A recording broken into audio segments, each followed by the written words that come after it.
Yok abi. Kendisi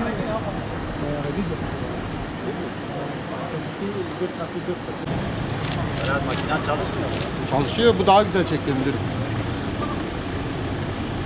İki tanesi 4x4 semanik. Şu 1 ve 4 numara.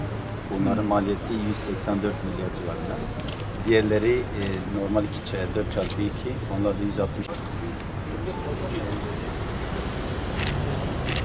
6 adet ambulansın 112 hizmetlerinde kullanılmak üzere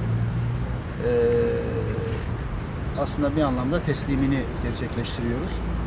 Gerçekten özellikle son yıllarda sağlık alanında gerek fiziki altyapının iyileştirilmesi, gerekse sağlık personelinin sayısının artırılması, gerekse bu kurumların donanımlarının geliştirilmesi ve halka daha iyi sağlık hizmeti sunulması yönünde çok ciddi adımlar atıldığını bütün 76 milyon kendi yaşamında zaten görüyor. Gerçekten ambulans ve özellikle 112 hizmetleri bizim açımızdan hayati derecede önemli hizmetler.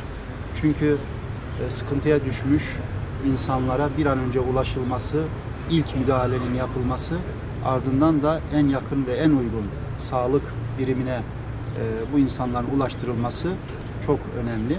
Evet, hadi bakalım. Şöyle gel, şöyle gel.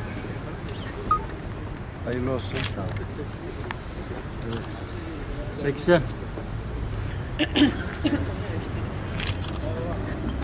Bu araçları kullanmak da güzeldir herhalde.